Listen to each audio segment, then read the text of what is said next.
What have we here? What?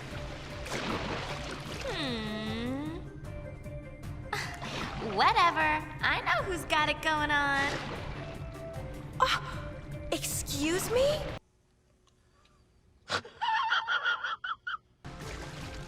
Stay away.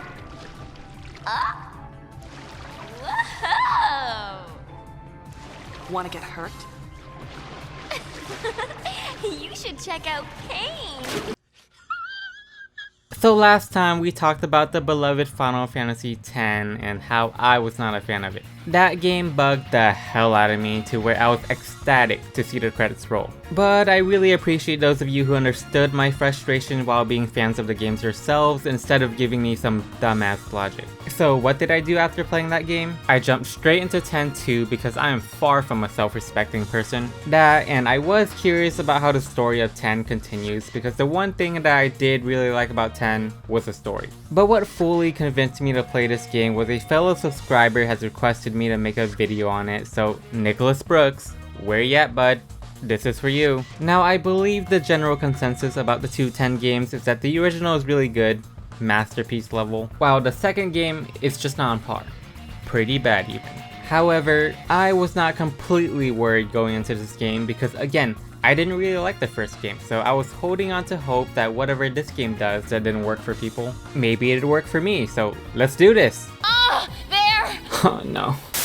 So Final Fantasy X-2 is set 2 years after the events of the first game during the Eternal Calm, an era in Spira's history where people are expected to live in everlasting peace as the infamous monster Sin has permanently been destroyed after 1,000 years. New groups have emerged such as Sphere Hunters, which are people who explore Spira trying to find spheres hidden around the world, which wasn't something very ideal to do when there was a giant whale around killing people. And spheres are basically video recordings made by people. We saw them a little in the first game and each of them has a unique story to tell. Some are trying to find them to learn more about Spira's history and others are just collecting them to hold people in ignorance, having some sort of power over them. If there isn't an outside threat, people are just gonna destroy each other. That's human nature, and that's one of the major themes that this game explores. Now, as our main protagonist Titus from the first game turned out just to be a dream created by the souls of the dead preserved by Sin, he faded from existence when Sin was destroyed. So now we play as his girlfriend, Yuna.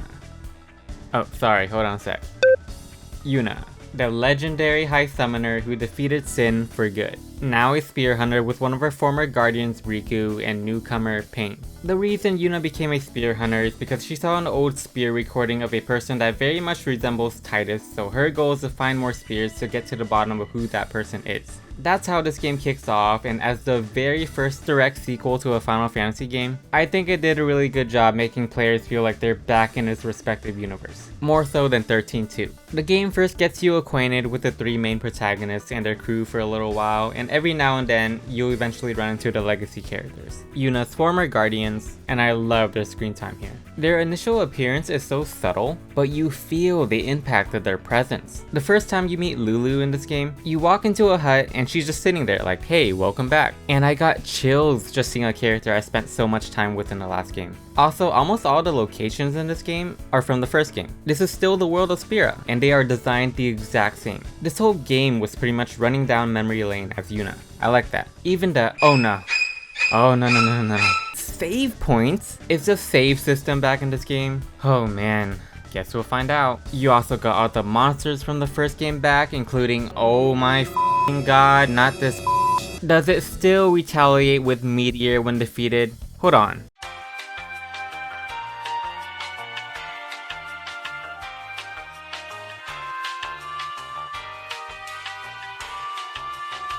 Alright, this was a pretty tough fight, but I think I'm about to defeat it and oh, there you go. It does still drop a meteor. It's gonna wipe out my whole team and make me lose 30 minutes of my life.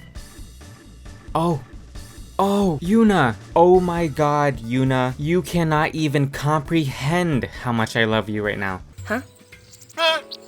The point is, the world building is very faithful to the original. On the other hand, the tone of the game is not. When I said that the characters were goofy talking about the first game, I was exaggerating. This is goofy. This is a game where a character is constantly trying to Yuna, and she's his cousin. Huh? This is a game where one of our main characters compares her to the other twos. The initial villains of this game are rival spear hunters, and they are villains from Pokemon. I already showed this a little earlier, but there's a section where you have to disguise as one of their henchmen and pleasure the boss lady with a massage. You grab her ass and she would be moaning. Like, holy shit. Final Fantasy X-2? Is the 2 supposed to be 2 more X's? You know, it took me a bit to process all this, but the vibe actually kinda makes sense. The first game touched upon much darker themes such as life, death, the cycle of destruction. People were constantly on edge because of sin, but now, after 1,000 years, they can finally live their lives however they want. This apparently includes trying to score with their cousin. Do your thing, cuz. It's wacky, it's whimsical, it's bonkers, and I don't mind it. Maybe I just didn't like the first game enough to even care. I don't know. But let's move on to the gameplay, starting with the combat. It's no longer turn-based, it's active time battle. It's very similar to the first 2 13 games. You select an attack, then the enemy you want to attack, and once the ATB meter fills up all the way, your character will perform the action. You do this for each of the 3 gals, and the unique feature of this game's combat is the dress spheres.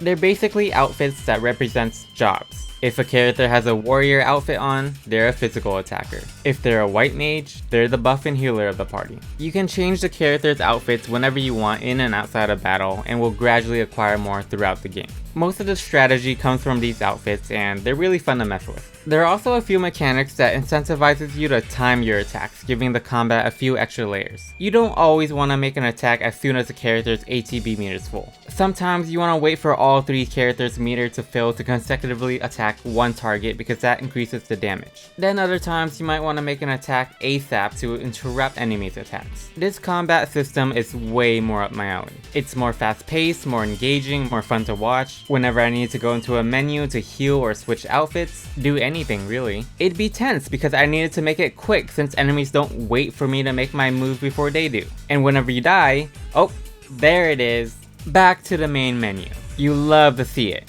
It's been a while since I last saved when I died here, by the way. God damn it. Oh, this game is better. You can skip cutscenes. Look at that, look! I'm not watching another second of this. You know why? Because I already have. Do you have any idea how much time this option saved me? This was such a blessing. The first game has set quite some bar, that's for sure.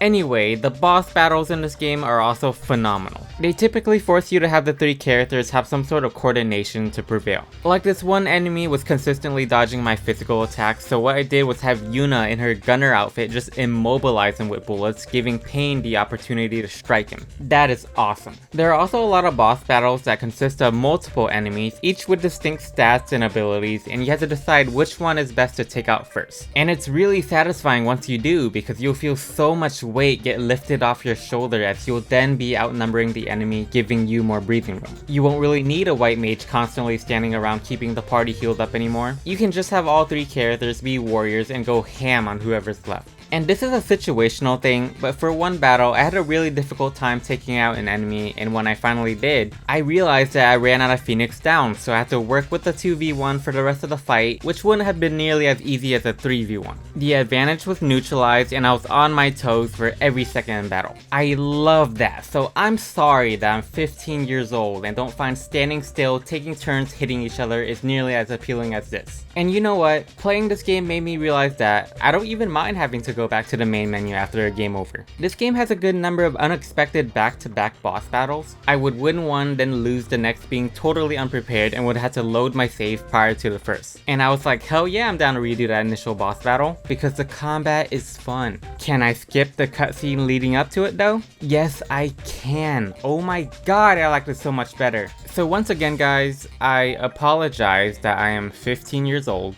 I was wrong. It's actually getting through to me that I am just too young to appreciate the value of having your time wasted, and I hope one day I will be able to see the rationale behind having to rewatch cutscenes when I don't want to, as I may be trying to efficiently progress a video game. But for now, skip cutscene options are really nice. Now, I played enough Final Fantasy games to realize that if the combat works for me, I'm gonna have an overall positive experience with the game because battling enemies take a majority of the playtime. So congratulations 10-2, you already qualified. But what about the things you do outside running and battling? Well, I think this game shakes things up quite interestingly too. For instance, there's a certain part in the game where our characters need to get through a guarded gate, so you gotta wait for the gate to open for someone who's allowed to go through, but before you command Yuna to make a run for it, you also gotta make sure no guards are watching by switching to all the different camera angles. There's another similar sequence where you have to give some guards the correct password to get through them, but the password depends on whether there's an even or odd number of guards standing in front of you, and the game would change the camera angle while throwing more guards in to throw you off.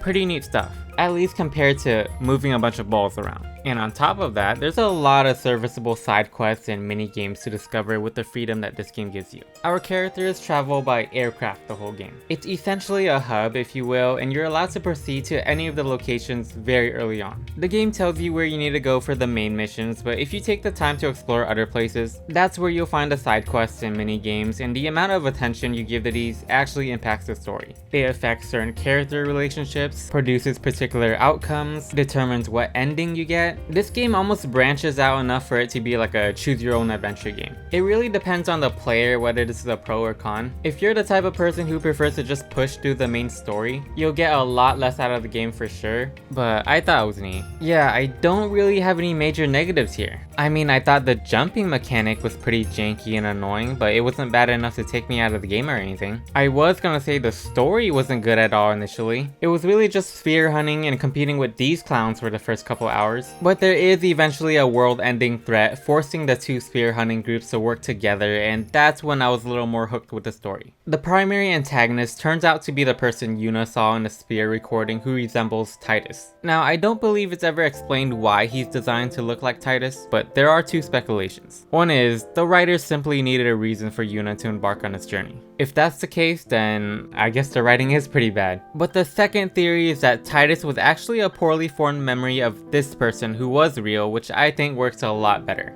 Anyway, he's basically an angry, uncontent spirit who was killed along with his lover during the war between Xanarkand and Bavel 1,000 years ago. Therefore, he despises wars and humanity's conflicts, so his intention is to destroy the world, ending the possibility of another one to occur, because as I briefly mentioned, ever since Sin was gone, clashing factions have emerged. People's problems are now each other, and our villain doesn't like that. You know, what up with Final Fantasy X villains having the mindset that the world wouldn't have any more problems if it was just destroyed? Goofy. Whatever, unlike Seymour, he's doing it mostly out of love. You do some crazy things for love, I get that. I played through the Final Fantasy XIII trilogy. Now after playing 10, I really didn't think there needed to be any more story to tell, so I'm glad that at least somewhat compelling concepts were explored during the quote-unquote eternal calm and a villain was crafted using most of the lore from the first game. It didn't completely feel like Square just pulled something out of their ass. I thought the quality of the story was gonna be some straight to DVD level crap.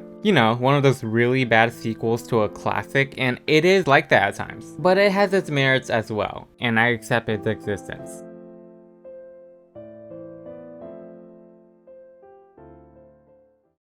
In the end guys, this was pretty cool. I am quite a fan. The gameplay is nothing less than entertaining, backed with an exceptional lighthearted narrative to follow up the original. The three lead characters have great chemistry and are fun to follow. I thought Pain was a great addition to the cast. Her being more serious and reserved perfectly balanced Yuna's and Riku's more upbeat personalities. I also liked Yuna and Riku here a lot more than I did in the first game. I think with the main cast being much smaller, they had a better opportunity to shine, especially Yuna. All in all, a very enjoyable game. It's charming, campy fun, and it's very self-aware of that. Comparing the two 10 games, the original has a superior story 100%, but 10-2 was just so much more pleasant to play. If you want a definite answer on which one I think is better, well, I'm in the minority once again because I like 10-2 more than the original. Now, I'm not gonna even bother with the, oh, it's just my opinion though, if you think otherwise, that's completely cool. No, that's just gonna go right over the haters' dense heads, and I know I don't need to say that to all the decent human beings out there, so for those of you who can't respect my opinion, why don't y'all just take a look at this?